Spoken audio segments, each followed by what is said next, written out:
Do we have enough folks to get started? Yeah. Yes. Yes, we do.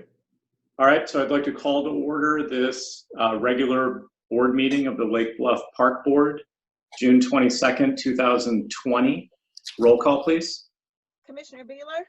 Here. Commissioner Greenfield? Here. Commissioner Lane? Here. Commissioner McKendry? Here. Commissioner Walsh? Commissioner Weber?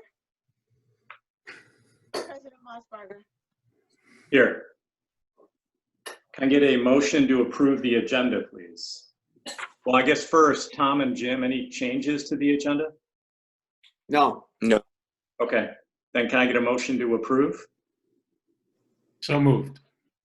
A second? Second. Emily Lane. Okay. As opposed to the other Emily. Right. Yeah. Sorry, Roll I thought call, it was please. my running group. Sorry. There's two Emilys in that one. Marcia, you're up. Commissioner Beeler? Yes. Commissioner Greenfield? Yes. Commissioner Lane? Yes. Commissioner McKendry? Yes. President Mossberger? Yes. Statement of visitors. I don't see any in the 9 that I can see. Is there anybody out there that would like to address the board?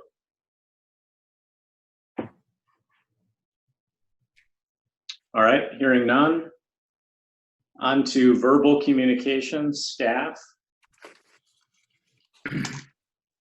So just to kind of keep everybody after our first week at camp, seemed like everything went smoothly last week. We're on our second week. Hopefully, if all goes well, we'll be in phase 4. That could mean I need to reevaluate the camps to see if we can do some increases in any of the areas. If everything remains the same, we could see 164,292 in total revenue for all the camps.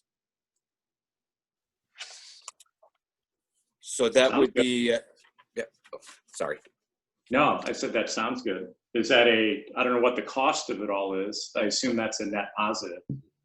That's correct, yeah. So I'll get that number once I figure out some of the expenses. But that's a little higher than what we projected in the beginning. So we're feeling good about camp.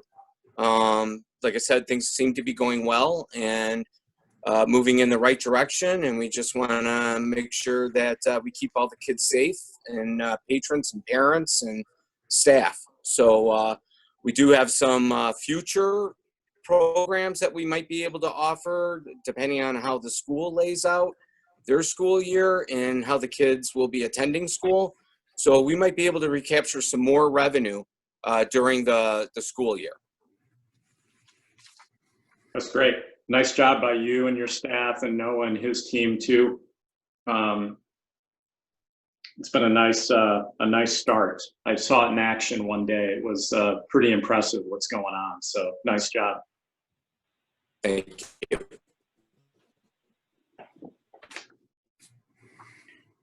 Who met with the Village and North Shore Water Reclamation District? It was Jim, Noah, and myself. Any committee or board members with you? No. I think in the future, some of us should be with you, given that we've been involved since the beginning in the negotiations with them. Okay. All right. So, Tom, if you have another meeting planned before Wednesday, include one of us. If not, Jim, if you could make sure that, Corey or Jennifer or me or Nikki or someone is with you, just so we're staying in the loop on that stuff. That'd be great. Yeah, absolutely. We'll make sure that somebody meet. They're also asking us to, they're asking staff and I would say one of the members of the board to attend one of their trustee meetings, but they haven't sent that information out yet. Okay. Sounds good. All right, anything else? I know there's a lot of data in here about tennis and fitness and other things. Anything else that you want to update us on other than what we see here? No, just what you see. Tennis is actually moving in the right direction. I think we're going to see more revenue in tennis than in previous summers. Actually, the net, just because the expenses aren't going to be as much. So we're seeing some really good enrollment, some positive feedback about our instructors. So we're really excited about offering that program and moving that into the fall. We did put out an offer to a potential paddle pro. We're just waiting to hear back. I was hoping to hear back today, but I'm guessing they'll get in contact with me tomorrow. That's great. All right, good positive stuff. Thanks, Jim. Jim, How Jim, all can right. I ask Jim a question? Jim, does the, when phase 4 takes place on the 26th, does that change anything in terms of wearing masks and that sort of thing for the camps? Not as far as I can see for the masks. We've been trying to keep the kids outside so they don't have to wear the mask and stay to 6 feet of social distancing. That's our main objective. But when they're inside, we are asking them to wear the mask depending on the activity. If they're in the gym, we can separate them, and I know President Mossberger's been in the building, so the building looks a lot different. We have things marked off where kids can stand, where staff can stand, and making sure we separate everybody. So it looks completely different, especially in the gym. When they are in the gym, they can take off their masks if we have them far enough space between each of the kids. Okay. Thanks. Noah, anything that you want to update us on? Not this time, Chris. Okay. Paul, anything from the Finance Committee? We have not met since the last board meeting, which seems like it was only 3 days ago. So there's nothing new on that. Obviously, Okay. what I want to do is make sure the committee kind of keeps an eye on these projections and so on. Right. And, keeps up with it on an ongoing basis. Use a bigger thing. Corey, how's your beach committee? Yeah, well, I have gotten some positive feedback saying it's nice that we got the sand. Jim, I know that when you guys, Noah put the sand in, it was only half the amount that we decided upon. Did you end up getting the second portion reordered, or what's going on with that? We have not ordered more sand as of yet. I was waiting to hear back from the board members to see which direction you would like us to go. Would you like us to order another $8,000 worth, or is the current amount acceptable for conditions? Mm-hmm. Well, I've heard from a couple board members saying that they were asking me if it was all laid because it didn't look like it covered a lot of the areas. I noticed there wasn't any by the playground, like that whole little center section, and I didn't know if you did that because you didn't want to attract anyone to go by the playground, or you just ran out of sand. A little bit of column A, a little bit of column B. That was 300 tons worth of sand. That was everything that we got was placed. Mm-hmm. Nikki, what did you think? So it's interesting because I thought early on, I want to say a handful of days before we got the sand, the beach had been groomed, and I thought it looked phenomenal. And I actually thought it looked so great, I thought we had gotten the sand. And then when we got the sand, and I'm talking about primarily South Beach, where we're missing so much. And then when we got the sand, I didn't notice a huge difference. The bigger difference that I noticed, I think you guys were doing such a nice job of taking care of what we have and possibly moving around sand down there, that really made the biggest difference to me. Well, Jim, how long, or Noah, how long does it take to get? Would probably be a couple weeks. It depends on the schedule of the contractor. So I can reach out to them as soon as anyone tells me, I can reach out to them and see how long, but more than likely at least a couple weeks. Okay, because I know that I talked to Emily and she mentioned that it looks like it could use some more sand. Do any other, I thought so too. Did any other park board members have a chance to check it out? I haven't. I did not, unfortunately, although my wife Jana was down there and she thought it needed more sand. All right. In the center beach, you know? Yeah. Yeah. I mean, you could tell because the discoloration, it just was pretty obvious there wasn't any there. I mean, of course, one storm can wipe it away, but also if we don't get a storm, it could look a lot better and make a lot of residents happy. So because we agreed upon it in the last meeting, I'd like to go forward with it and order it. You just need less water. Yeah. Mhm. Yeah, right. I will order it up. Okay. Thank you. Sure. Emily, Programs Committee? So we met last week and you were there, Chris. I was. So it was, I thought it was a great meeting. We talked about, Jim presented all the phases for the different programming, and the big discussion was opening the pool. And I thought we did a good job of, listening to everybody and coming up with a solution of changing the membership to be a little bit more inclusive of families, and then, also targeting that financial loss and making it smaller. So I saw that Jim sent out an email saying I think it was 488 we're at that we've sold. Is that correct, Jim? 462. Oh, 462. So, and I think our overall goal is 800 for that budget plan. Is that correct? 900. Oh, 900 now? Okay, so we're getting there. We're halfway there, right? Yep. So, and that was part of the plan, is to do the pre-sale. And so it seems like, it looks like it's going well. I don't know. What do you think, Chris?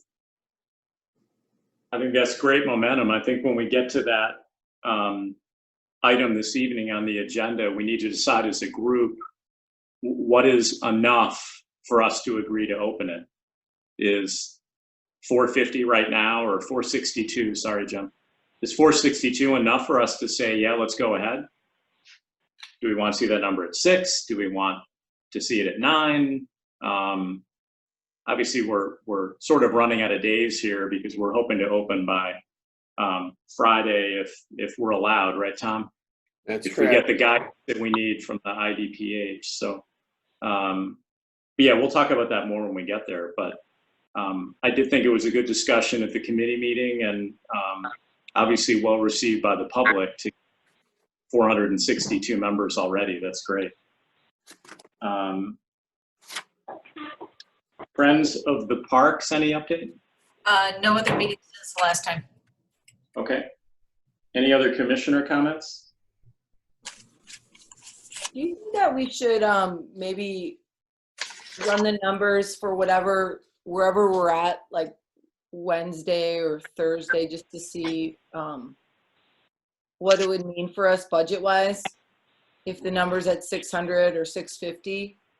And then my second question is, Jim, I know phase 4 is Friday, but does that mean it could open Friday, or is that no, we still need to hold off and hear from the public health department? Yes, you have to hear back from the public health department. Staffing and emergency action plans, we're all ready to go. Staff has been trained or started training this weekend. We did waterfront training for the beach lifeguards, and tomorrow we'll be working on the pool lifeguards. So once IDPH gives us the green light, once we're in phase 4, we'll be ready to go. Okay, so let's say, for example, we don't hear from them on Friday. Are we able to staff lifeguards at the beach, or can we open the bathrooms? Like, what does that mean? I don't know about the bathrooms yet. Tom maybe can give a clear answer on that. As for beach lifeguards, we'll be ready this weekend. So they just need to be properly trained. We had to recertify quite a few guards for waterfront. We needed the pool in order to do that. So we took advantage of that. So they're all trained and ready to go. We just have to run an emergency action plan for this weekend. So that way they understand what to do in case of various different scenarios. But the public bathrooms are not available as of right now, correct, Tom? That's correct. Now, we can make them available if we have staff to clean them. And they have to, So they're actually supposed to clean a porta potty too? Yes. Oh, gosh. As far as the current guidelines for the pool, if, you know, since the pool is ready to go and there is staff already trained, would it be able to open and we just book it all day with swim teams? I talked to a friend at the Lake Forest Club and they had to turn away 6 different teams. They have Nutrier at the Lake Forest Club right now, 4 hours a day. They've got a couple of other teams. There's so many people looking for space. You know, would that be an option for us until we, you know, get further? That would be my suggestion, my recommendation.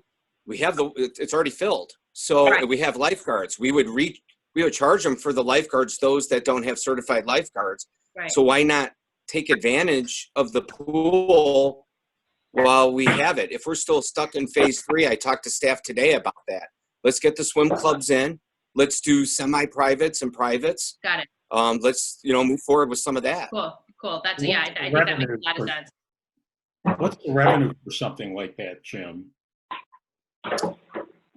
Well, it's about 125. It seems the more we open the pool, the more money we lose. So I'm just concerned about losing more money The pool's if we open. open it up to some of those events, some of those swim teams. So should we have this conversation under the pool topic? Yes. Yeah, let's hold until then.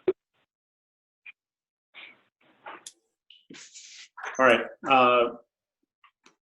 President's report, I do not have one. So on to minutes. We have quite a few. We've been meeting a lot. So does anyone have any changes they would like to see made?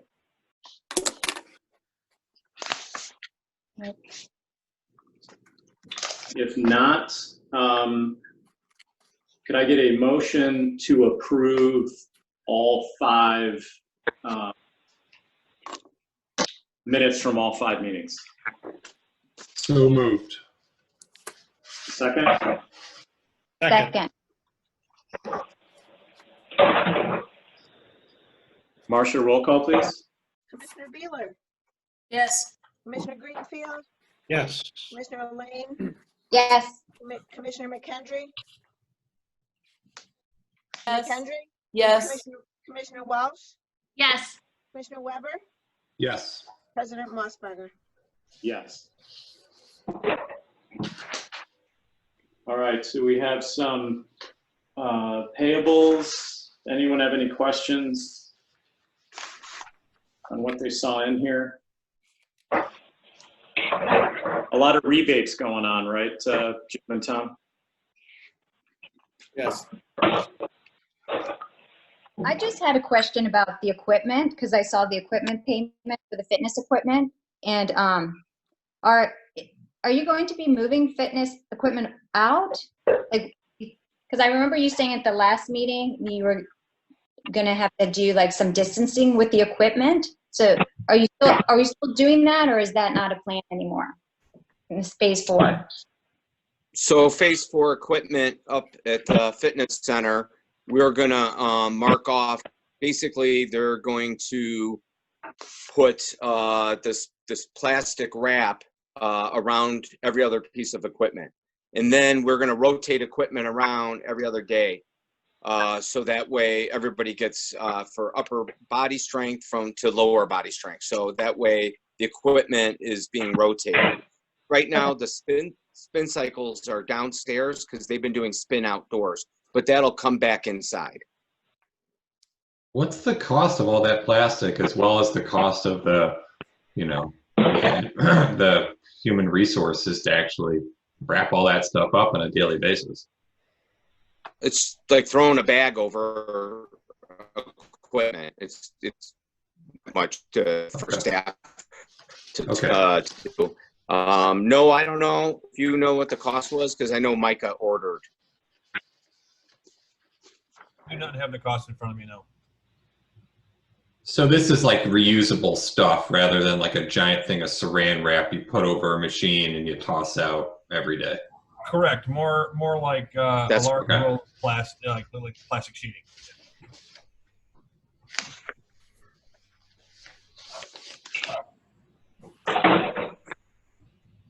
Okay.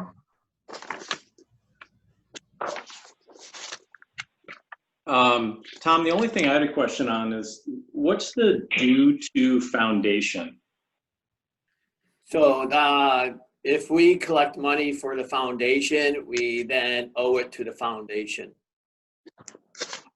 And so, or if they owe us money because we incur some expenses on their behalf, then they owe it to us. So it's either due to or due from the foundation. So these are folks that made contributions, but they ended up in our checking account? Right. So an example might be the individuals for preschool that made their donation that we would have collected, then we would have to owe it to the foundation. Gotcha. I had one more question about the postage, just because a resident had texted me a picture that she had received 3 different envelopes mailed out for the dog tags. And they were like $2 something each. It's going to the same family for the different dog tags. I want to make sure that we're being like, that's just a small little cost, but it adds up for sure. So just being efficient about how we handle those, like dog tags or anything we're sending out to families, just making sure that we're sending it as a group package instead of wasting individual stamps for that. So we charged back. We actually weighed the dog tags and talked to the post office for what the cost would be to mail them out. This was before we started to go online. So the owner or the person that is purchasing the dog tag has to purchase the postage.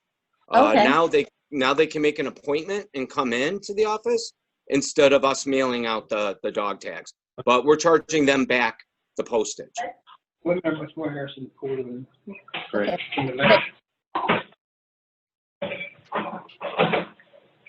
Okay, so unless there are more questions, can we get a motion to approve the May and June ACH payments and invoices, please? So moved. Nikki? A second? Second. McKendry?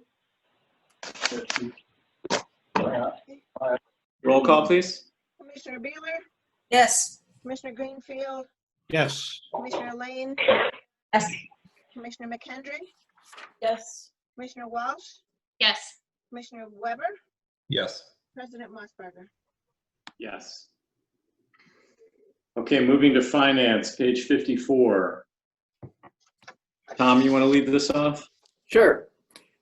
So the financials, there's really 2 reports in here. One is the financial report for May 2020. And as you can see, the revenue for the month is down.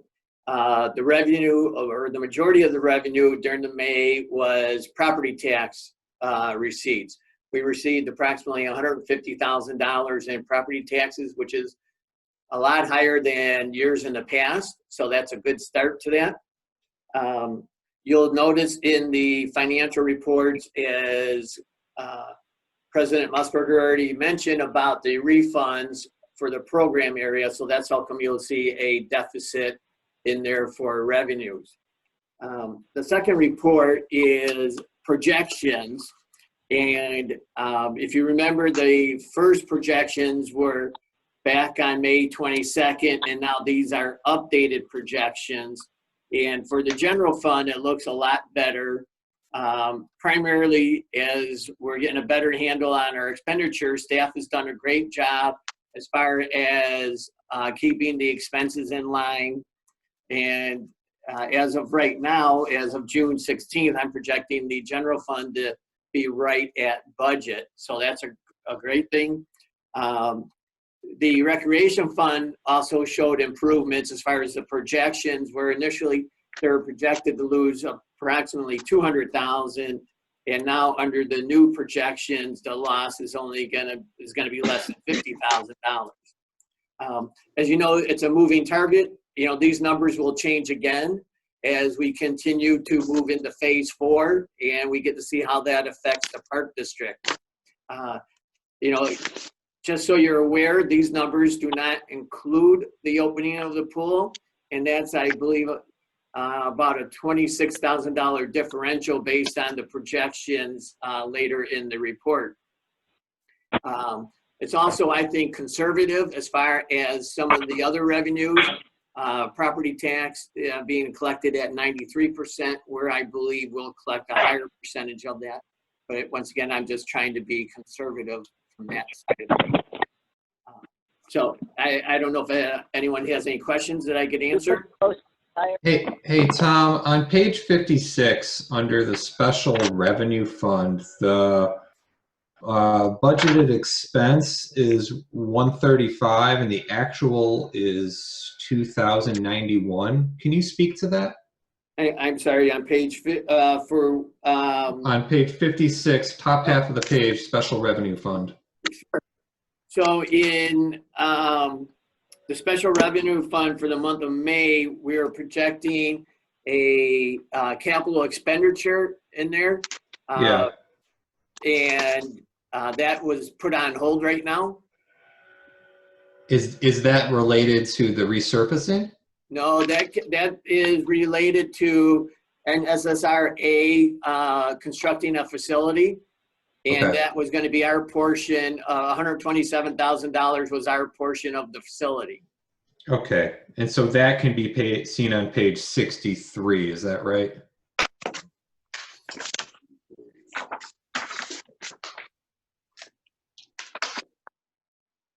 Capital improvements of 127. Exactly. 03. Yep. Okay. Exactly. And that's something that we presumably will undergo at some point. Correct. Okay. Because that was the only thing that was a pretty big jump, and you know when you in your summary, when we get close that gap pretty substantially, I would imagine that would be a result of that 127,000 being deferred to a later date. Good. Have we paid that yet, Tom? No. Okay.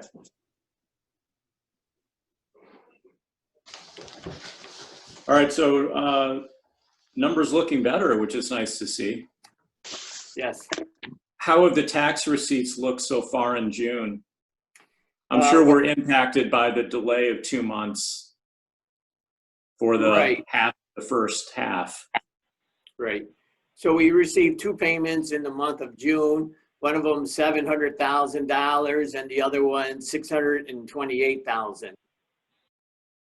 And I'm hopeful we'll get one more before the end of the month. So that sounds like that's well more than 50% of what we were expecting. So that would mean most people aren't taking the deferral. Right. I would think most people aren't, right? Yeah. Okay. All right. Any other questions on financials?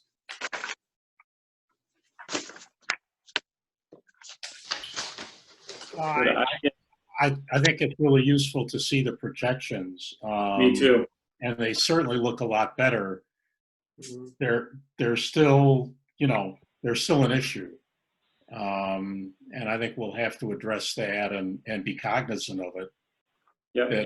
The $522,000 number is no longer there, but it's still about a $292,000 shortfall. Right. So Going in the right direction. Going in the right direction. Yeah. Can I get a motion to accept the financial reports, please? So moved. A second? Second.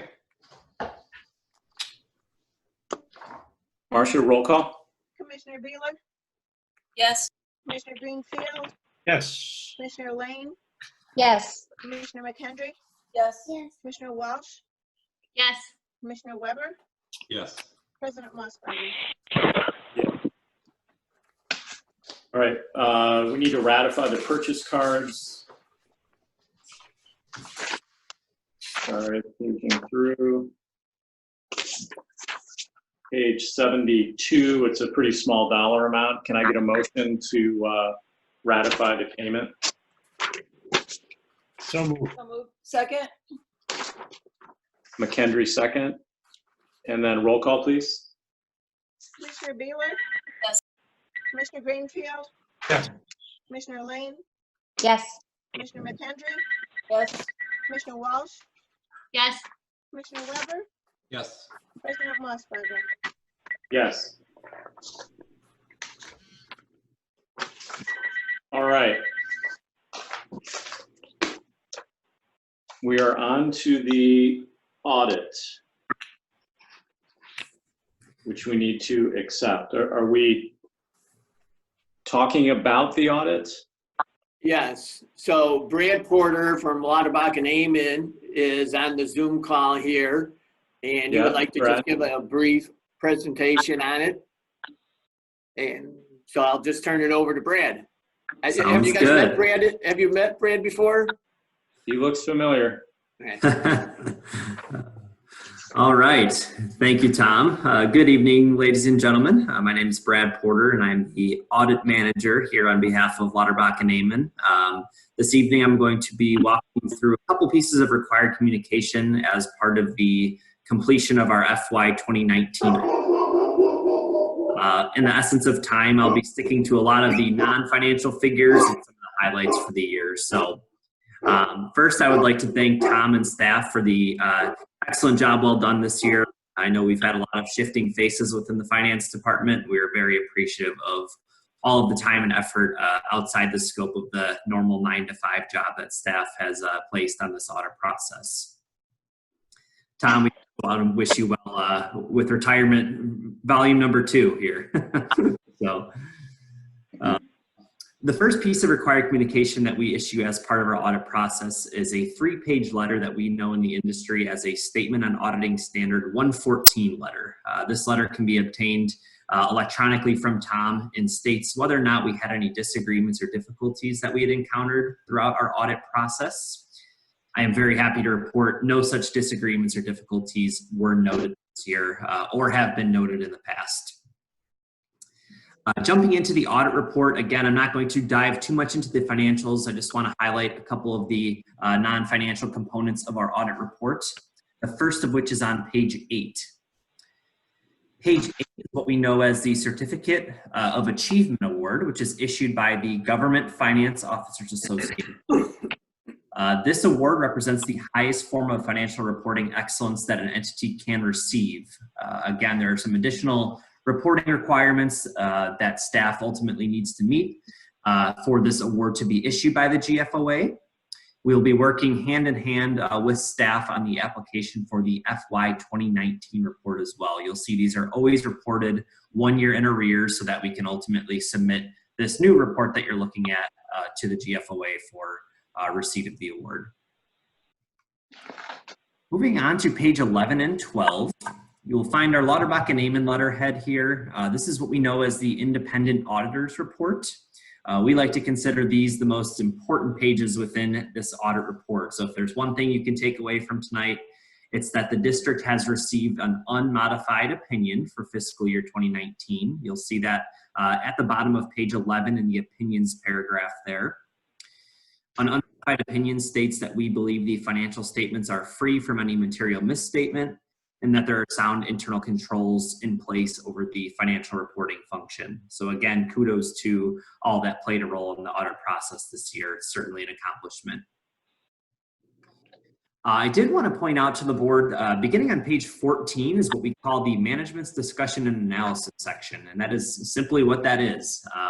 We understand that the financial statements can oftentimes get a little bit difficult to comprehend and understand. So I always encourage the board to read through this MD&A section in detail, as it will provide you with a lot of highlights in narrative format with some charts, graphs, things that are a little bit easier to interpret and understand than a statement of activities or statement of net position per se. The third piece of required communication that we issue as part of our audit process is a management letter. This is the least favorite part of my presentation typically. So the primary purpose of our management letter is to convey any internal control recommendations, best practices, or upcoming accounting pronouncements that we feel the board should be aware of. I'm to report that we had no new current recommendations this year. Had something come up during our testing this year, it would have been disclosed here. And again, that can entail an internal control weakness, fraud, things like that. So the fact that there are no new current recommendations is just goes to show the excellent job well done by staff. We did have 3 prior recommendations that are disclosed in our letter. None of these comments were in fact implemented for fiscal year 2019. And really the reason for that is they're procedural in nature. So there are comments in here such as funds with deficit net position, funds where the expenditures exceeded your internal budget figures, or funds that were not in compliance with the fund balance policy. So all of these have been repeated from previous years, so there shouldn't be any surprises in that regard.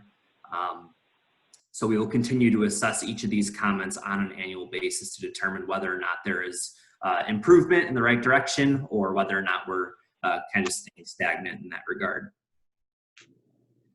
So that concludes my presentation. I'd be happy to field any questions this evening, or if something comes up in terms of the detailed figures within the audit report, Tom certainly has my contact information. He can get a hold of me as well. Thanks, Brad. Any questions from commissioners for Brad? I have a question, Brad. Now we're looking, if we're looking in the prior recommendations. Sure. And obviously what's happened this year is unusual and is going to impact our fund balances, especially in the recreation fund, dramatically. Certainly. How do you deal with that? I mean, we have our own issues with it, but how do you deal with it from an audit point of view? Well, I mean, I think it's important to note that you're not going to be alone in this situation. I think this is going to be uniform across all of Park districts, really, for that matter. I mean, every entity is going to be hit a little bit different, but one thing remains constant, and that's everybody is going to go through this period where we're struggling a little bit. So my advice in terms of how it's disclosed in next year's management letter, again, I'm anticipating seeing this comment next year, just given the nature of the beast. But there is an option for the management response paragraph there. So I think at that point next year, it'd be a good idea for management to ultimately consider adding a little bullet point in there about COVID and its impact. So you will actually see in the audit report as well, let me get you a page number here. We do make note of the COVID situation.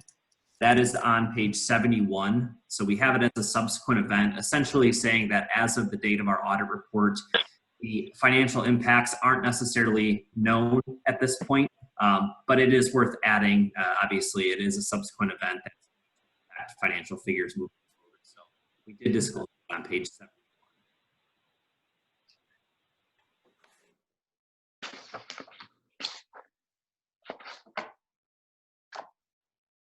All right, any other questions for Brad? Great, thanks for all your good work. Always nice to get an unqualified, if that's the right term, opinion. Can I get a motion to accept the audit report for 2019, please? So moved. A second? Second. Roll call, please, Marcia. Commissioner Beeler, Yes. Commissioner Greenfield, Yes. Commissioner Lane, Yes. Commissioner McKendry, Yes. Commissioner Walsh, Yes. Commissioner Weber, Yes. President Mossberger. Yes. All right, Brad, thanks. We'll see you next year. Sounds good. I appreciate it. Everybody stay safe. Have a good one. Yeah, you too. Thank you. Thanks, Brad.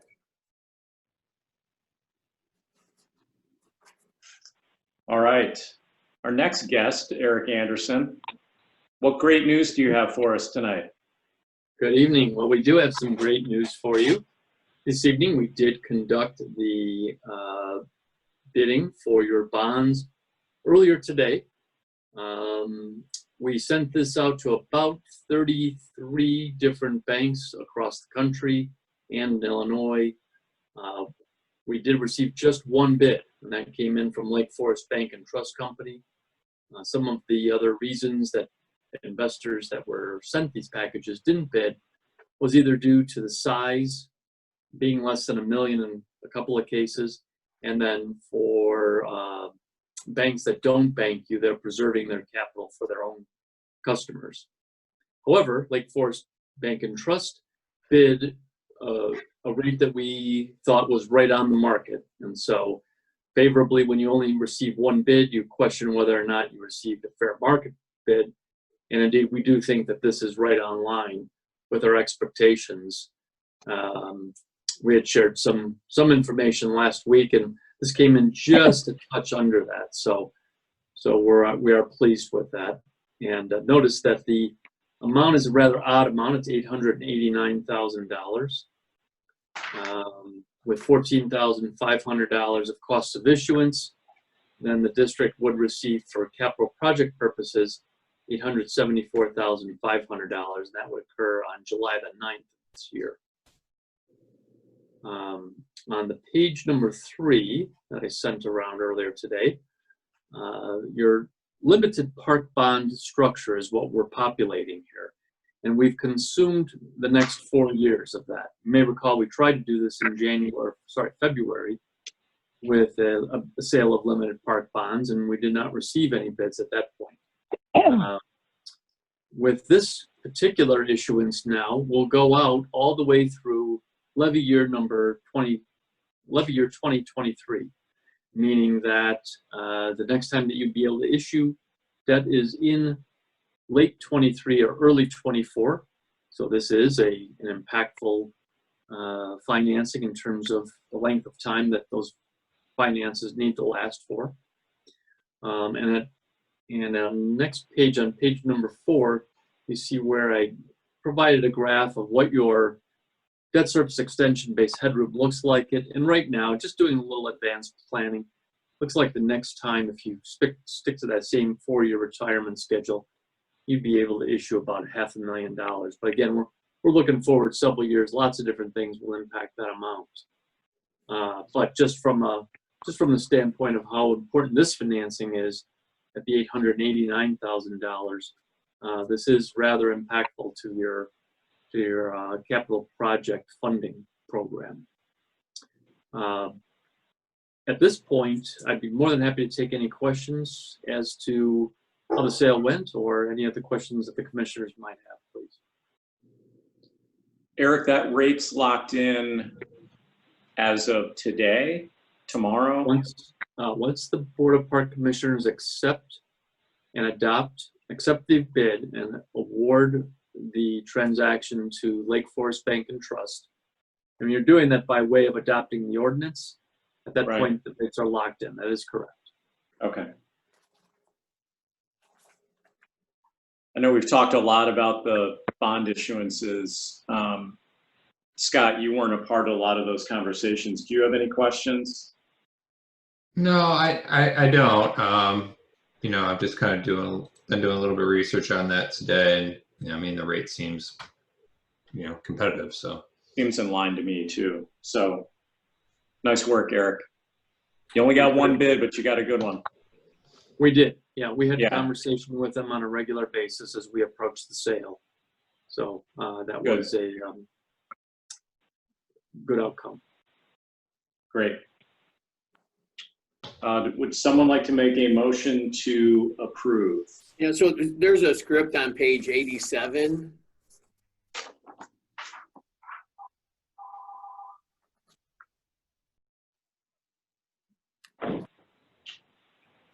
You want me to go from the top? Yes, please. All right, so I'm announcing that a proposal has been received from Lake Forest Bank and Trust for the purchase of 916,000 non-referendum general obligation limited tax park bonds. Chris, it's 889,000. The 916 was a estimate to begin with. When the Okay. actual numbers came in, it's 889. Strike that. For the purchase of 889,000 non-referendum general obligation limited tax park bonds to be issued by the district pursuant to section 6-4 of the Park District Code for the payment of land for parks for the building, maintaining, improving, and protecting of the same and the existing land and facilities of the district, and for the payment of the expenses incident thereto, and that the Board of Park Commissioners would consider the adoption of an ordinance providing for the issue of said bonds and the levy of a direct annual tax to pay the principal and interest thereon. I'm not an English major, or I wasn't, but that seems like an awfully long run-on sentence to me, Tom. The president also, I also summarized the pertinent terms of the said proposal and the said bonds, including the length of maturity, rates of interest, purchase price, and tax levy for said bonds. Now what, Tom? Okay, so I need Commissioner to present that the secretary read by title the ordinance, and then a motion and a second to approve the motion.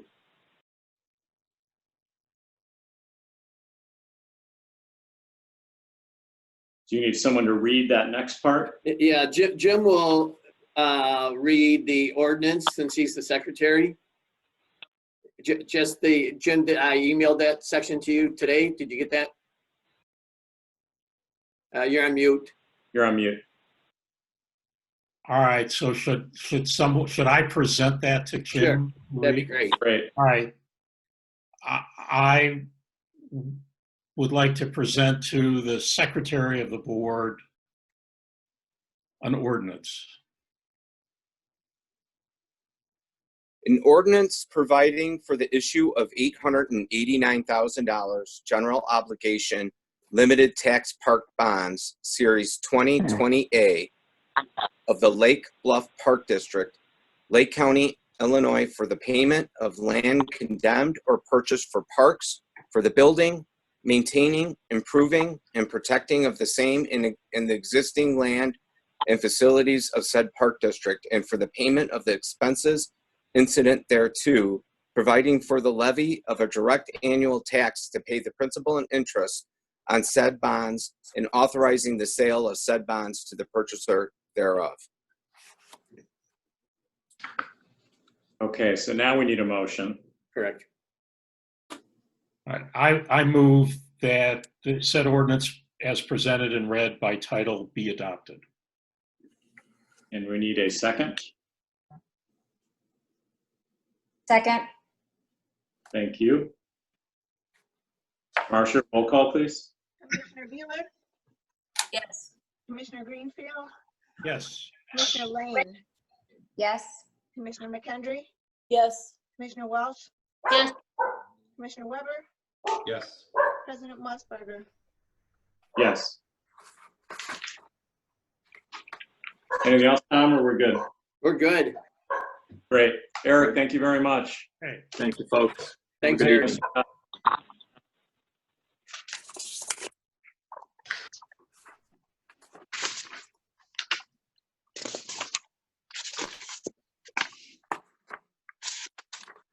All right. Moving on to the paving project. So as you folks remember, about a month ago, we deferred the decision on this in part because we wanted to make sure that we were going to have the money to pay for it without dipping into any reserves.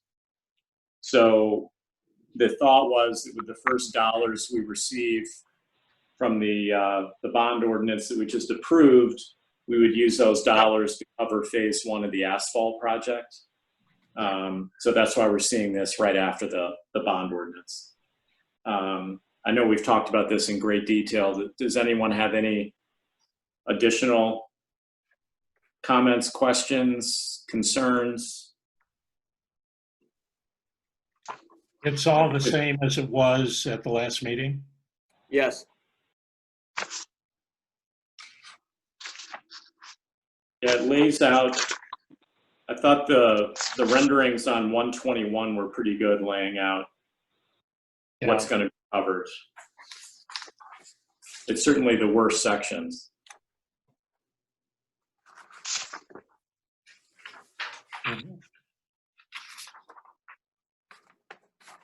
And I don't know that we talked about timing in here, but are we still trying to do something August, September?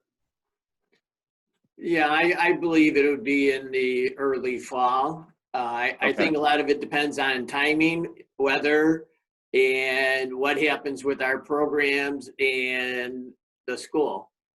So we want to try and make it where it hinders our activity and operation the least. So, you know, as we move closer, obviously we'll have to schedule that with the contractor as well. And then we'll probably have to make some adjustments as far as inflow and into the parking lot and exit. And how many days again for the project? Is this a 3 or 4 day kind of thing? No, I think it's at least 5 days, assuming we have excellent weather for those 5 days. Noah, do you remember the different? Nope, that sounds accurate to me. Right. Yeah, okay. So we need a motion. Probably need someone to read what's on the bottom of page 120.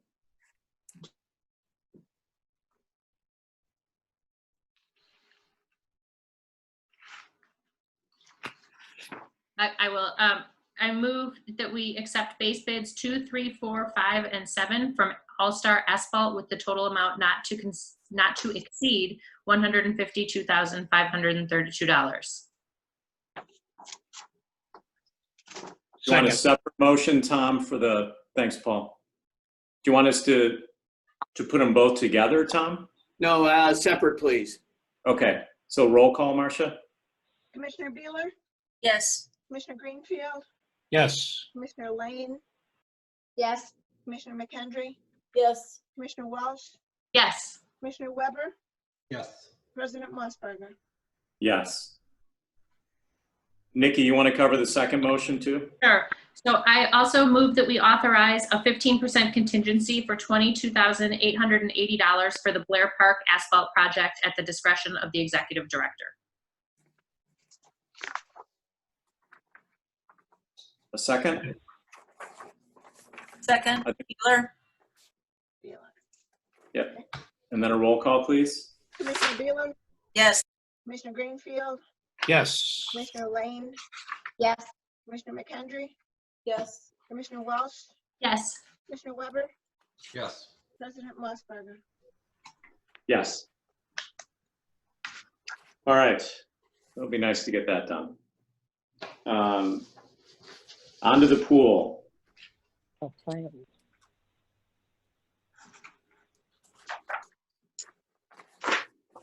Okay, so basically after the Programs and Facilities Committee meeting, the committee tasked staff to reanalyze the memberships, what the memberships would look like to the residents, and what memberships would look like to non-residents, as well as a schedule of hours of operation and approximately how many pass holders. So basically, you could see on page 127, there is a table that shows you the proposed fees from individual to family of 5, but it's going up every $40. So if your family's 6, then you would add another $40 to the 310 and so on. I based, table A is based on the percentages that we sold from last year. So, and actually I even took at the year before, the percentages are very close to one another over the last 2 years. What that means is we sold 1,900 plus passes last year. What percentage was a family of 2? What was a percentage of family of 3? I did keep the actual number of individual passes because that has been consistent over the number of years. So this is just a projection of the 900 and what it would look like of how many packages we would sell and how many pass holders within those packages. Finally, the pool package total would equal $74,470. And then if you look on page, I do believe it's 130, the net income loss would be $90,645. I think that would be, now that's open every single day, paying staff every day, and that does not include any rain days. So can that number go lower? It could. For every rain day, we're not paying for staff at the pool. So that number would be lowered by that amount of money per cost per day of staff. Staff's recommending to, based on these numbers, based on the information from the Programs and Facilities Committee, to, if IDPH allows open swim, to open the Lake Bluff pool during phase 4. So there's a couple other items that could affect that number. One is that we don't sell the 900 passes. Right. Or the other is we have a bunch of non-residents buy the pool passes. Because Right. at the end of this week, it'll be open to non-residents to buy pool passes. And that will be at a 50% increase to the resident pool pass rates. Right. So if you sell, I don't know what the break even is, but if you sell only 750, but 200 of those are Lake Forest or other, that might equal the 900. Correct. Or daily passes. Sorry, what's that, Jim? Or daily passes. Daily passes is not listed in here, but what we could do is we could do memberships, and during the first 30 minutes of every 2-hour block of time, after 30 minutes, we could sell daily passes to fill that gap for that 2-hour block. And this is also 54 days, so this has you ending at Labor Day? That's correct.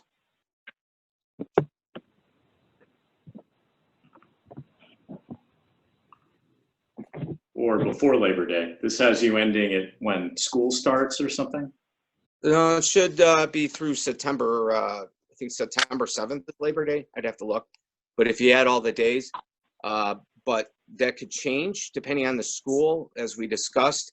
I just gave it the same scenario because obviously the more days we operate, it goes the reverse end. It'll actually continue having a larger loss because of staffing, and you're limited on the number of memberships sold. But if the summer becomes really hot like it's been, this has been best June we've had in I don't know how many years. But we could sell a lot of daily passes that could make up the difference to continue on during the during if the school decides not to go in session on those days, opening up the pool. And if we wanted to, I think, it would be fairly easy to advertise to other communities, since, we could take advantage of the fact this year that a lot of people are not opening their pools. People have made that decision already. I think there's a lot of people really looking to get in the water. And there's a lot of, there's a lot of clubs that I know people have been inquiring, but it's quite a big price difference between, the park district and joining, any of the local clubs. Mm-hmm. So one thing I've heard is that people are putting off this purchase because there hasn't been any clarity on phase 4. So I'm hopeful that once we have some clarity as to what phase 4 will actually look like, you might see an increase in that number. My concern with that is that non-resident members or non-residents will gobble up memberships and we'll be at 900, before we know it. Great from a revenue perspective, but ultimately this pool should serve Lake Bluff residents first and foremost. Is there any thought to pushing back that non-resident date, or is that just walking too much of a tightrope from a fiscal perspective? Well, it's actually, we received a NOSLAD grant during the referendum, which when you accept that, now, correct me if I'm wrong, Tom, we have to have some sort of window for non-residents. We can't be exclusive to residents. But to Scott's point, that the window doesn't have to be, it's not dictated that residents get 7 days, 10 days, or 14 days before non-residents can purchase. They just have to be allowed to purchase at some point. And I think the messaging has been pretty good so far about how this is trying to be rolled out. So, I mean, to Scott's point, it's kind of you snooze, you lose. If everyone's getting the same information and they just don't jump on it for whatever reasons, they don't have days or residents put out more of a sense of urgency, to the message too. Just kind of double up. Hey, these memberships may go. I would agree with that. I think we need clarity. I think the people who have bought memberships need clarity. And we need, once we get IDPH approval, I think people will want to know that the pool's going to open. And, let's get the numbers up to where we feel comfortable losing the extra amount of money we're going to lose. Holding that loss down. So we don't know when IDPH will release their phase 4 guidelines for the pool. I mean, it could be today, it could be later this week. In regards to phase 3, they were 8 days into phase 3 when they released it. Now, I'm hoping that's not the case in phase 4 because we're going to lose a lot of days. It's already been stated that pools can open as soon as IDPH releases their guidelines. We just don't know what those guidelines are. And so as long as they stated that it's going to open, I feel confident that we have the ability to open the pools. We just don't know when that opening date will be. And so I would encourage the residents to buy their passes if they're truly interested in buying a pool pass. If they need clarity as far as the times that people will be allowed to swim or what the procedures in, then I think staff could try to clarify that. And maybe, Jim, we could put something up on our website, or maybe you give something to Jeff and he could send that out with the next e-blast so that people understand that. But, based on what I've read, that pools will be allowed to open under the IDPH guidelines. Jim, I think at this point, with just a few days left, I would send out daily communication pieces on this. It's been Jeff, great momentum so far. Yeah. And people understand it's refundable, right? If for some reason the pool is not open. I don't think that has Yes. been communicated. Jim, in fairness, I don't know if that's been communicated quite enough, because there was some confusion with some of the people I've been talking to over the weekend, because like on Sunday, it was such a beautiful day. People want to go to the beach. There's like a 2-hour wait. Like, oh, I can't wait for the pool to open. It's like, well, it's going to, right?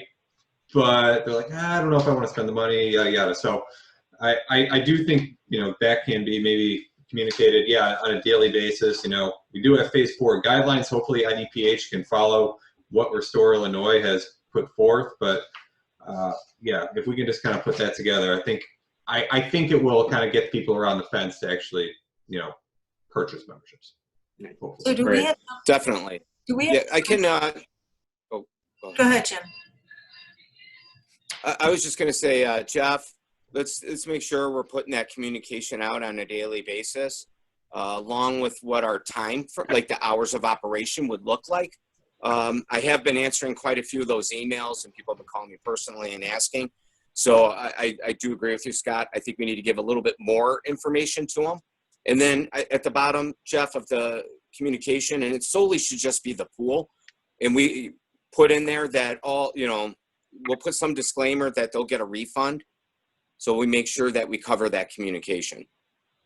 Yeah, I think, you know, this chart that you have right here is so awesome. You know, the 6 a.m. to 9 p.m., you know, how it's, you know, somehow, you know, you don't have to say swim club rental, just say private, you know, private rental or just whatever you want to say. But to put this in like a, you know, bubble and say the pool is open or something like you know, when the pool opens or if the pool, you know, I don't know what you say at the top, but just show people that chart because that's going to make it tangible for people. Okay.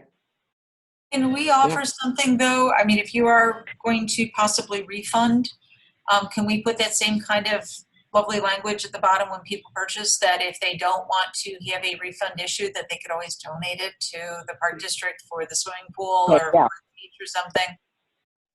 Jennifer, I have that on every communication that we've done throughout the summer. So not a problem, not a problem.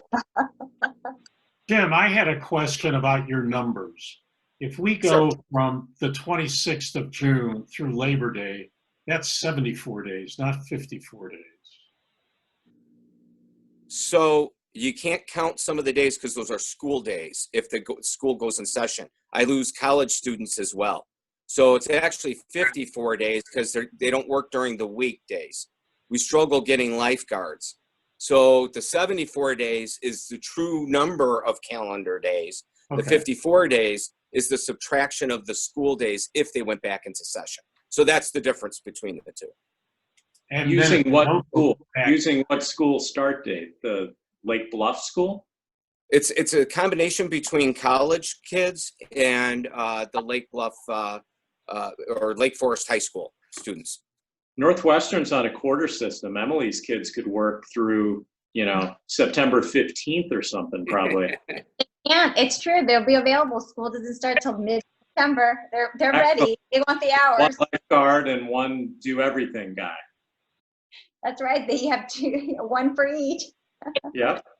No, it's true. There's a lot of schools that are starting later, and then I'm sure probably Tom knows a little bit, right? Tom, have you met with some of the school districts? Have you heard anything from there about schools starting a little later?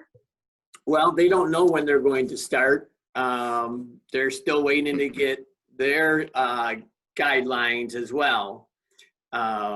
So they're hoping to make a decision sometime in July.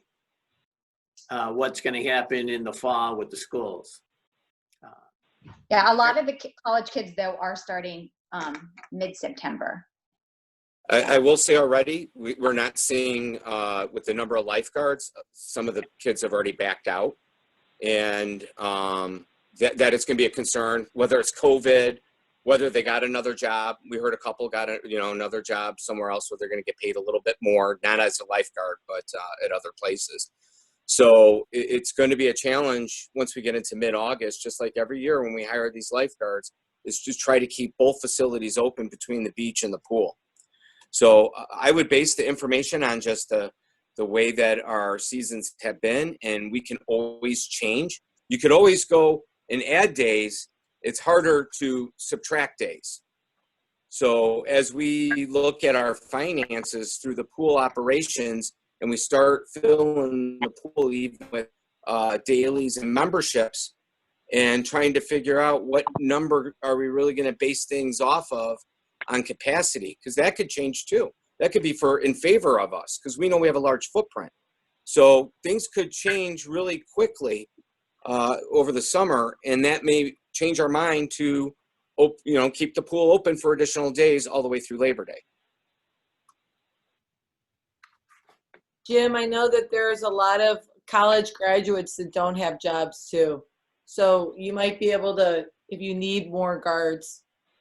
I know a lot of these kids are unemployed, and if they're already lifeguards certified, maybe you could pick them up if you need to hire some towards the end of the year. Send them our way. We'll definitely look. Yeah, yeah.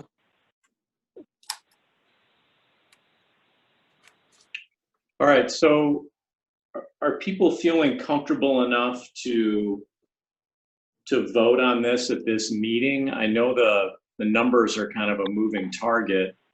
Do we want to set a benchmark that if we get to a certain number, then we're okay opening? Paul's our finance guy. You know, we're concerned about the expense, and I totally get that. So I don't want to just give a blank check here, so to speak, and say, yeah, let's go ahead and open. And all of a sudden we find we're stuck at 500 members and we lose $150,000. So I don't know if anyone has any great ideas outside of, again, setting some kind of a benchmark that if we hit it, we go forward. Any thoughts? Hey, Jim, this 900 number, this is roughly half of what it's been in the past. Is that right? Yeah, that's right. Half of last year. Yeah, but you know, I think the numbers you sent even before then were like, you know, the 3-year average was 1,800, so roughly half, right? Yeah, that'd be correct. So, I mean, has there been any thoughts of just like, even just like a drop dead number? Like if we don't get 900 or the equivalent of 900, be it whatever, 600 resident and 300 non-resident, that we just kill it. Because that way you're not giving a blank check, the pool doesn't open, and you're just out the cost of filling it. And that might be the answer. Don't you have training costs and everything else though? It's a sunk cost, it's already done, right? We're training lifeguards this week. But you can use them at the beach if the pool doesn't open. That's correct. We're cross-training everybody to do beach and pool for the first time. I think there have to be some limits. I think we have to place some limits. It's just, you know, we all want the pool open, but we all want a lot of things and we're not getting them. And I think we have to be very careful given the outlook and the outlook for next year. We don't know what next year's budget is going to look like. Well, next year you're going to be screwed if you don't open that pool. Well, it won't matter to me.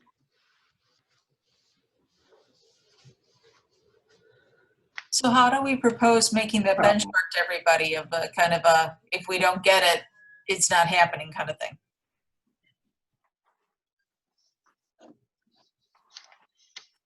Well, I mean, one thought is what Scott just said, and that's, you know, you hit the 900 or, you know, or you hit the revenue number, because that 900 could be a lower number if it's including non-residents as well. So Can we do a thermometer? Can we do a running thermometer that we send out like the 4th of July committee does, you know, and explain to people that, you know, we want to open the pool for the community, but we're trying to get to a certain number of memberships in order to do it?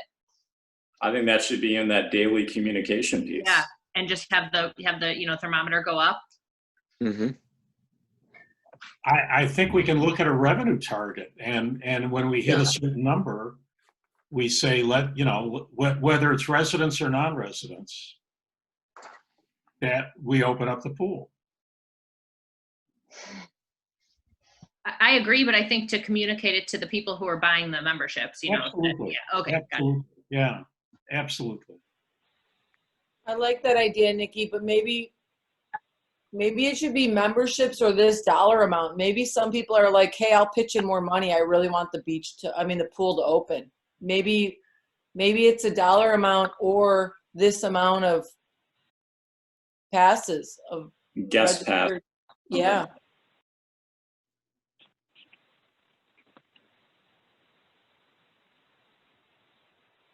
All right, well, it sounds like we're in agreement that we should get to the, however we get there, we should get to that 70, roughly 75,000 number. I mean, the And- 75,000 revenue number represents it's about a $26,000 additional loss, Yes, correct? yes. So, you know, getting to that number, we're committed to losing 26 grand over what we're going to lose anyway. Correct. So what are people, you know, I mean, what are we comfortable losing? Well, I think at our committee, we were comfortable with that number. So that would speak to us then setting, you know, using Scott's idea and setting the 900 equivalent or the 75,000 as the bogey, then suggesting that we're not comfortable losing any more than that. Mhm. Do we have a number as to how many pool passes have already been sold that haven't been refunded yet? No, the total amount of pool passes sold is 462.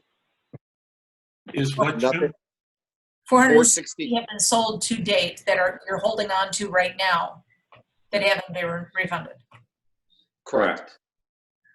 And what's the revenue for those? I'd have to look it up, but I'll get you that number tomorrow. We'll develop that thermometer and we'll put it out in the in like not a newsletter, but like an e-blast, as well as out on social media, right, Jeff? Can we do a sign? Can we do a sign too? We can do a sign. Awesome. I think the thermometer on a sign, I think that's huge. Every time we drive by the parade one every year, my kids are like, Mom, have we donated yet? Have we donated yet? So put it up at the triptych at the corner of 176 and Green Bay. Yeah. So it's likely that some of the 460 are going to convert to the pool packages that you're looking for. Slightly higher, but they already did. The 462 have already purchased these. Other than the original people that purchased, based on the direction from some of the board members, we did not refund them that. Instead, we honored theirs. And most of them were the $5 difference on the family of four. I wasn't going to go back and ask them for an additional $5. So the 462 is everybody who wants to have a pool pass this year. No pool passes have been refunded. Jim, how many total non-residents have pre-registered? I think only 11, Okay. but they're on a wait list until we sell all the resident passes. Mhm. Now, You got to remember, we started the pool memberships right before all this COVID, so we didn't have a whole lot in the beginning other than our usual early bird people. Jim, where do we think we're going to be with 900 pass holders when you've got 2-hour windows and first come, first serve?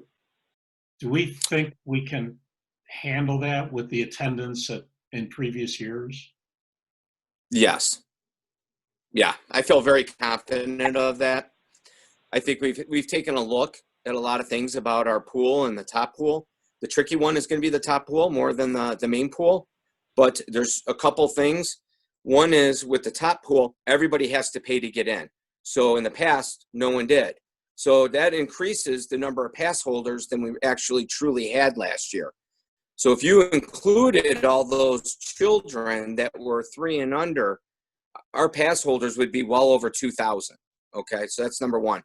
Number two is we're not sure what the guidelines are going to say, but it's going to be a little bit, I think, like the beach. The first week, we're going to be at 50 or 60 at the main pool. And then as we analyze it and as staff gets better at conditioning the public, we might be able to grow that depending on what the guidelines read. But if they read 10 people to a group every 30 feet, we have the grassy area, we got concessions, We have that area where those ladies always sunbathe, and you got the pool. We have a very large footprint to really maintain these numbers, if not higher. I don't know if any commissioner disagrees with me on that, but I think some of them felt the same way, that number might be bigger. I agree. I agree too. And I have boys that have worked the pool and they say that 50 is never, like there's never a big group like that there. That the pool just doesn't fill up. Now, maybe it might fill up more this year, but that's why we have the group system to help kind of break that up, right? Well, I asked Correct. this because Chris and Tom and I met with Tim Miles at the golf club earlier today, and the golf club has never seen the play that they're getting this year. And there's so little else to do that I think we could expect the same of the pool. That, you know, when you're pretty much the only game in town, you get a lot of people wanting to play it. So it might be heavier than it was in prior years. Oh, I do agree with that statement. It will be heavier than previous years. So how do you turn away people, and when do you allow them to start lining up for, like, you know, the 10 o'clock slot? So I met with staff today, and we're meeting again each day to talk about entry and exiting and cleaning. So entry would occur 30 minutes prior to the first 2-hour block.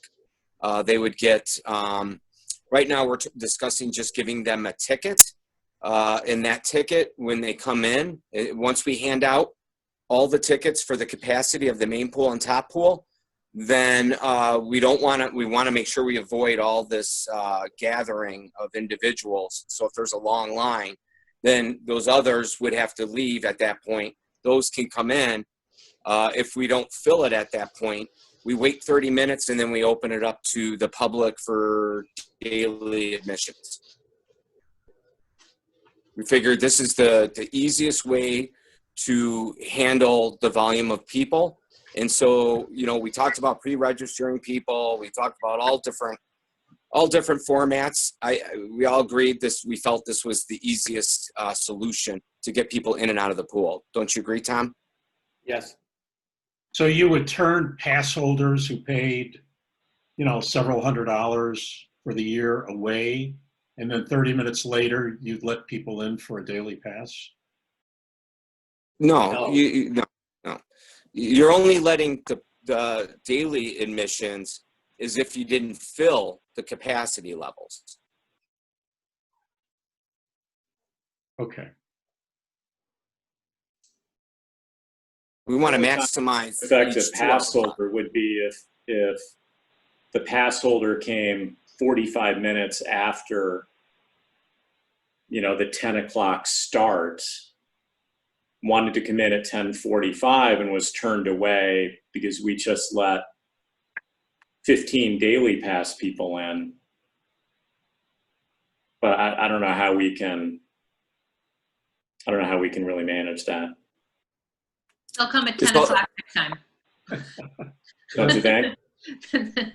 I think It's all going to be about communication.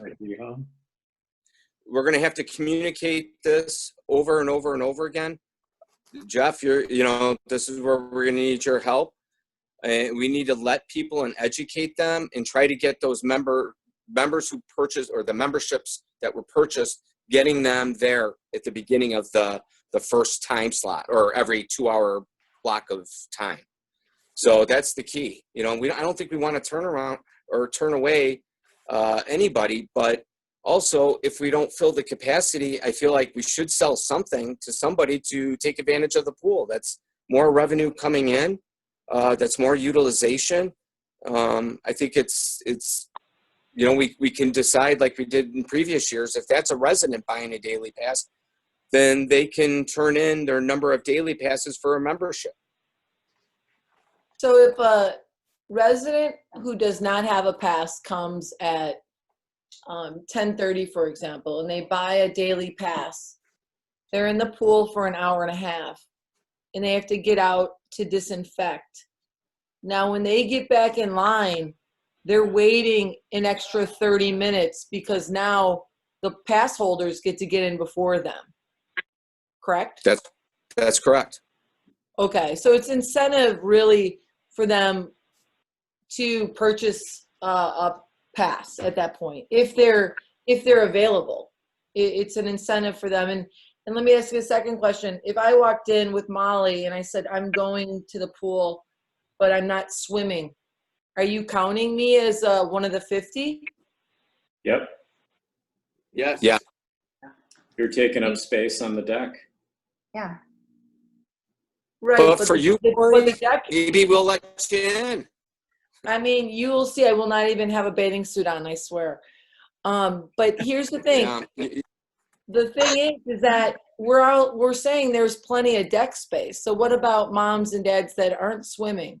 Why do we have to count them? No matter what, they're counted in the bather load. Yeah. No matter what. Okay, so that's deck and pool. And so, but by the guidelines, we're going to have to read what the guidelines say, but it's saying the whole area. So whether they're on the deck or in the pool, you have to count them. Okay, so I thought that our bather load, okay, so it's a percentage of our bather load, and our bather load includes our pool and deck space. Yes, but the guidelines don't say it's a percentage of the bather load.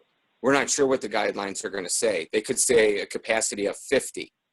And so what we're thinking is that's 50 with the main pool, and then whatever number we're comfortable with at the top pool, which we're looking at 20 to 25. So for social distancing, okay? So you're separating those two facilities, the main pool and the top pool.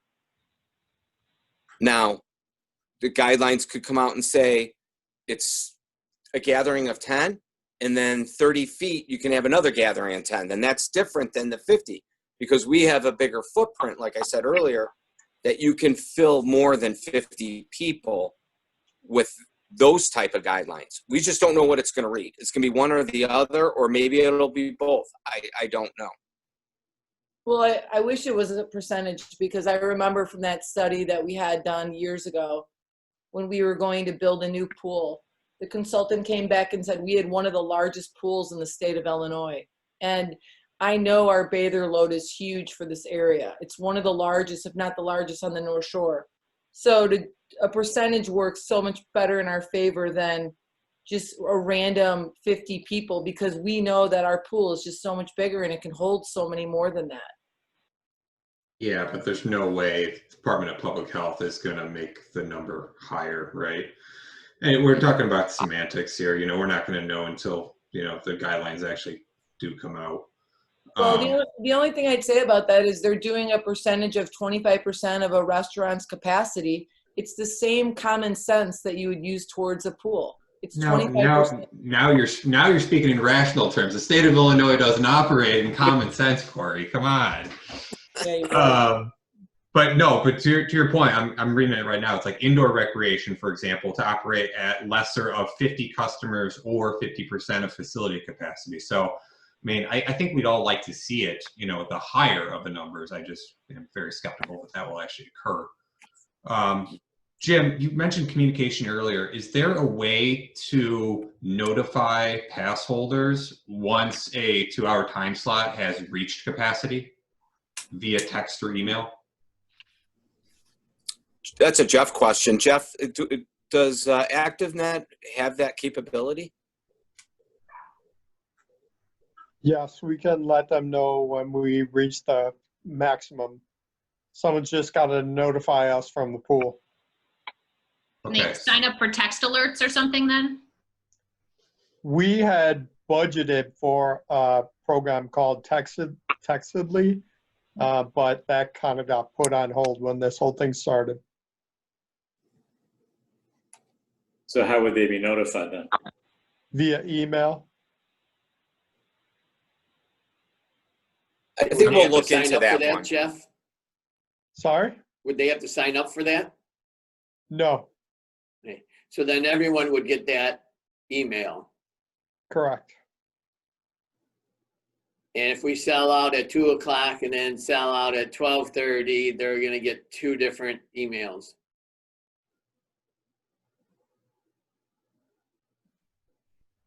Yeah, it's like, I'm just thinking like, hey, I want to take the kids to the pool at 10 o'clock, and then 10:01, we're running late or whatever. I get a notification like, oh, we're full. It's like, well, okay, well, I guess we'll go for the 12:30 slot or something like that. It's just a nice way of the members, Could we put up a Being aware. webcam and have literally a whiteboard with the number 68 out of 70 bodies, and then have the webcam on the website, and people can just go on the website and check the webcam? Sure. It's a great idea. And they can also see if there's a line waiting or whatever. Yeah, we can do that. Another idea, Jeff, is and we'll need to talk about this tomorrow, but call multiplier that I've been using to send out communication to staff, and Tom's been using it, Ron. We also use it for ARC in preschool on winter days. Got the idea from the schools when they get a voicemail that gets pushed out. You can also send out text messages using this call multiplier. So it's another form that we already have. I think we might be able to use that. We just have to download all of the cell phone numbers into the system, and they take care of that for us. So we just create an Excel spreadsheet. So there might be a possibility, Commissioner Walsh, in sending out a text message. I think that's a good idea. Commissioner Weber. Right. So should we do a motion or something where once we reach $74,000 in committed revenue, that we open the pool? Yeah, I think that's the best approach that I've heard. So feel free to make that motion if you'd like. I move that once we reach $74,000 in pass holder revenue for the pool, that we open the pool as soon as IDPH guidelines allow us. Would someone second that? Can I ask a quick question before we move forward on that? Sure. Since we're tying it to a revenue number and not a number of pass holders, could we, or if there's other ways to come about this revenue, if there's, within these hours, more swim clubs, or the swim clubs are fighting to pay more or anything like that, if there's other ways we can hit the same revenue target, can we still move forward?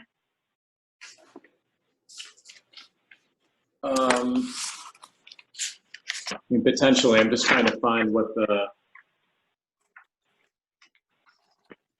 so really it's 95,000. If you want to include all the revenue, it's 95. So Paul, you were saying with the motion, once we have that in pass holder revenue, then move forward. Correct. Okay, Yeah. that's fine then. I thought it was a whole overall. No, it's just from pass holders. Got it. Okay, that makes Just sense. like the other revenue from the swim clubs and rentals and so on. Look at that as gravy. Just get this. Correct. Got Yeah. it. Okay, sorry about that. Sorry to delay it. Okay.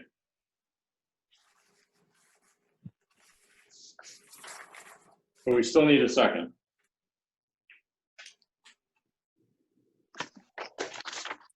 Second, Beeler. Any more discussion? All right, Marcia, roll call, please. Commissioner Bueller, Yes. Commissioner Greenfield, Yes. Commissioner Lane, Yes. Commissioner McKendry, Yes. Commissioner Walsh, Yes. Commissioner Weber, Yes. President Mossberger. Yes. All right, Sunrise Park and Beach. So they're saying they have to reach $70,000, but we don't know how much they've already raised. Yeah, I don't know what Can anyone see who that is?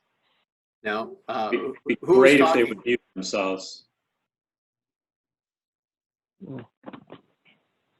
I think they wanted to know how much revenue was made already from the poll pass. Yeah, we do need to know who the resident is that's asking the question.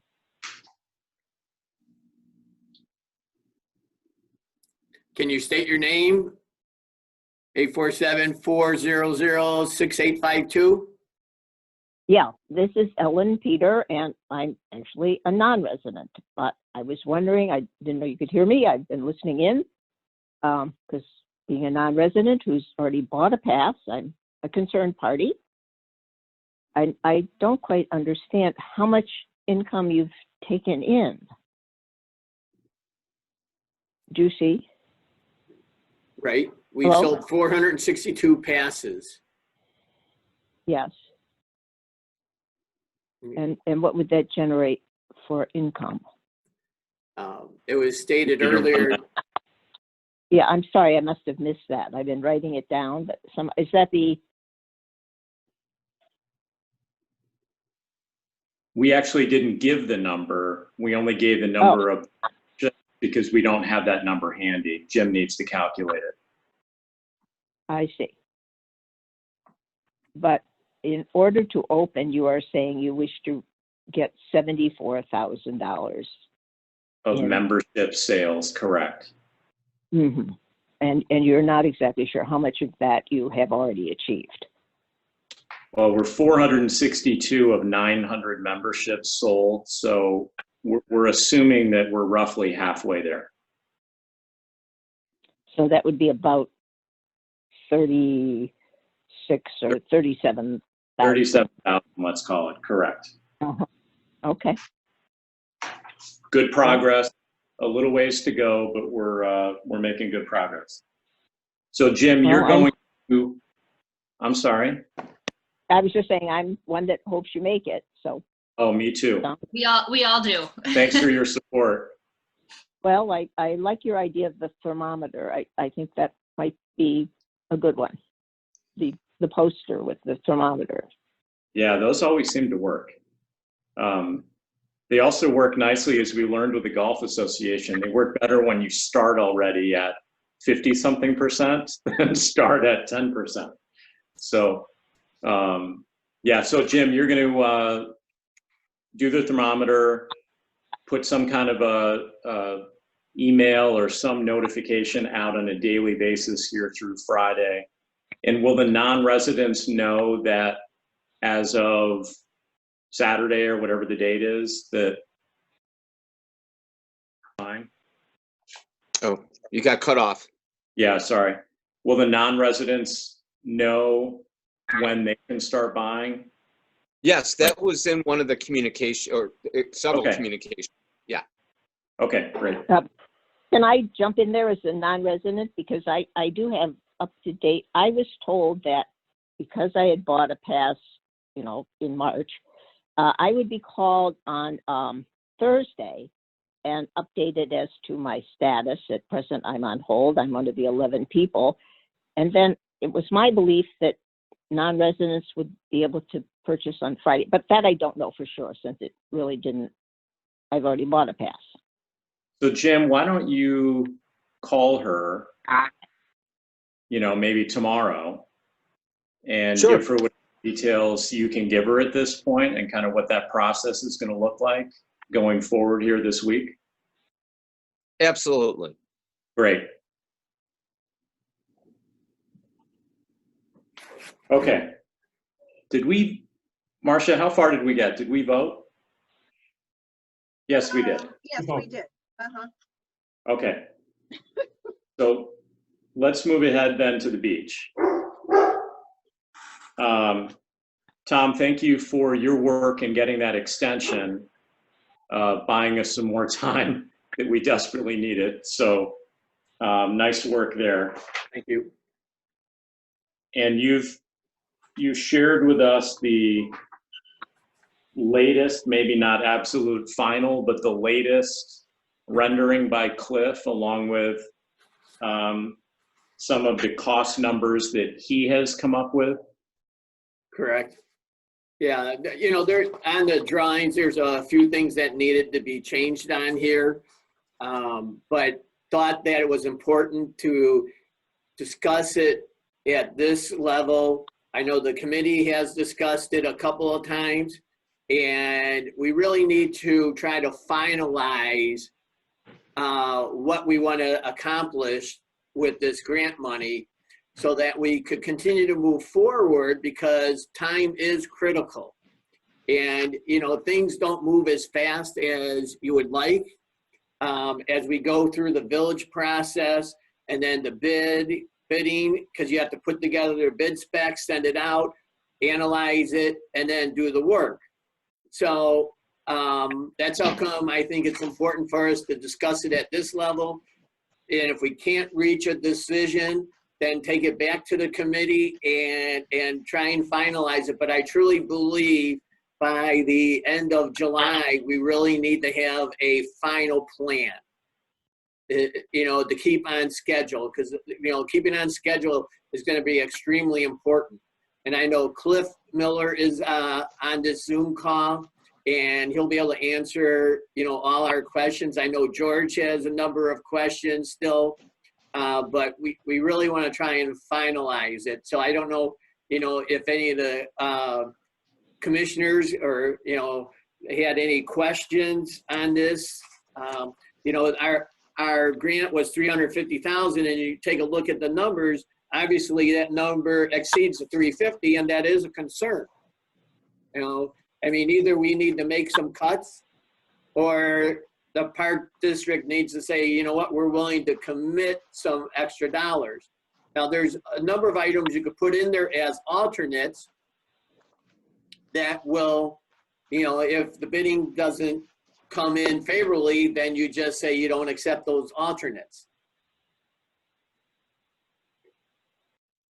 So my opinion on that is the 350 needs to be 350. We have millions of dollars of need down at the bottom of the hill.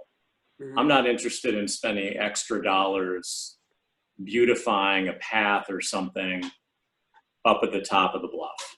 I just don't think it's the right time right now for us to be spending additional dollars on not what is the urgent need. So with that being said, I know that Corey and her team have spent hours, and so has Cliff, coming up with what we have in front of us tonight, and that there are still questions and still revisions that Corey and maybe George and others want to make. You know, I don't know that we're going to come to a final recommendation here at the board meeting tonight, since there are still questions. It doesn't sound like the committee is in complete agreement with what they want done yet. I understand the urgency that, you know, we want to move forward and present something to the village so we can get the necessary approvals. So I would say one of two things would be my recommendation, and then I'll shut up. Either we give the committee the authority to come up with a plan that fits under the $350,000, come up with whatever revisions that they want to agree to, approve it at the committee level and move forward for village approval. Or I think we need to table it, have the committee meet. If we all want to look at this again as a board, I think they need to get together as a committee to iron out the final details and then present a complete package to us with no questions at a future meeting.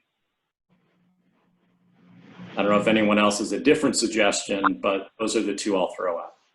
And may I say something as a non-board member, just to Sure, maybe get George. this off the dime? Yep. Because we're not going to know what this project is going to cost until we receive the bids.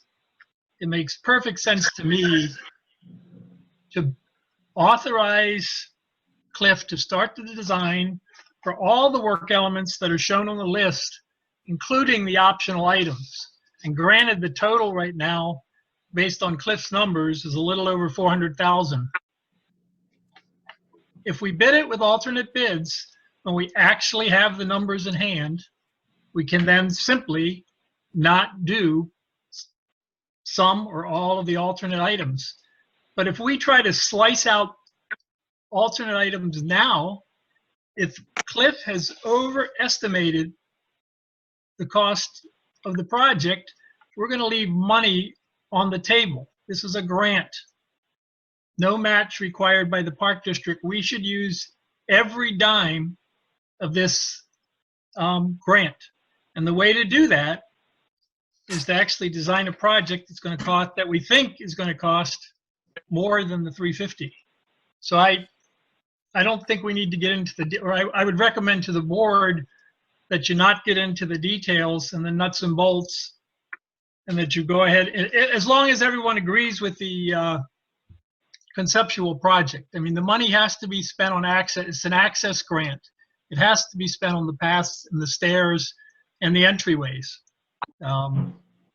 Yes, there are a few details that need to be hammered out, but I think, especially because the months have been flittering away on this, that we've got to get rolling, because we'll lose the grant money and we can't build over the winter. So that's my thought. Right. Let's bid the thing with the alternates and then see what the numbers actually are. I agree, George. I think that was well put. Are people comfortable with that approach? Yes. George, I just had a question for you. You made some suggestions in that email we got today. Did you go over the cost? I mean, did you kind of recost the thing based on your suggestions? No, I didn't use any new estimates. I used Mr. Miller's linear foot costs and just extended them to the actual quantities that would be needed for the various elements. But I didn't come up with any new stabs at the unit cost. Chris, I heard you say, which I think is something we need to kind of adhere to, as to we've got a certain amount of grant, let's spend all the dollars there, but one of the variables is the bricking, where the Friends of the Lake Bluff Parks have said that they would be willing to sell those bricks as commemorative bricks. Mm-hmm. So I think we need some direction from the commissioners as to whether this is money that's going to be used to supplement this project, or if this is money that's going to be used for another fundraising effort, such as, you know, the beach conservation. I think it's great that there's enthusiasm there to do the bricks. I know that's worked for other capital projects in town, so I think it's a good idea. I don't know how much money that's going to be. Is that a $5,000 or $10,000 thing? John Hirsch is, well, whose family is in the business with Kugel Cobbles, said he obviously is not going to be doing this, but he said it's a very lucrative item. But he said what also happens is whatever initial sale of bricks you have, you can constantly have people buy more bricks in the future. So there can be ongoing revenue as people decide to do that. So I can't really give you a projection until we have the total space and we get some sort of estimate from them.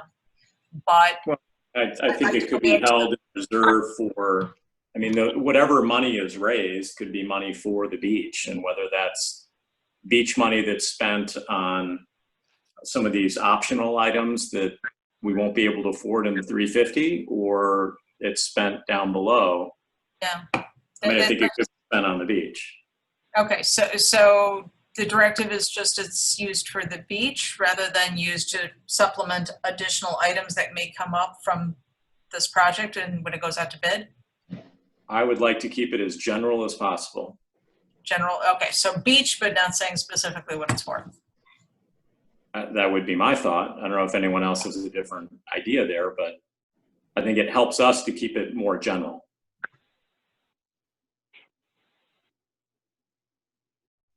But that's great that they want to do it. Okay, Emily and I are the liaisons, so we'll bring that back to them. Okay.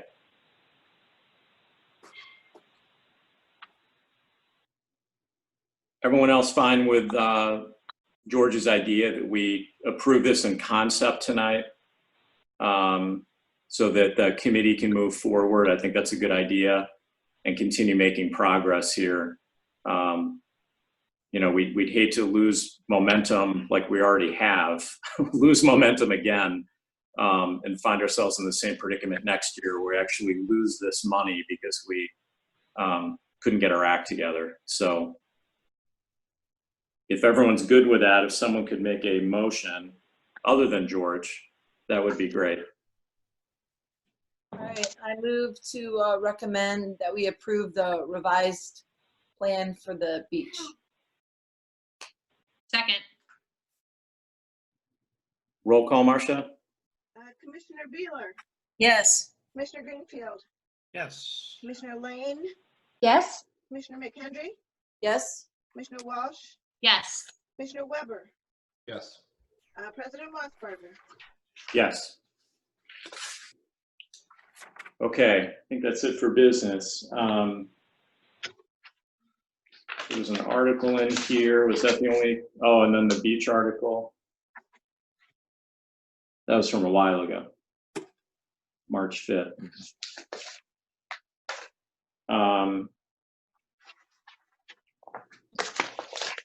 Okay.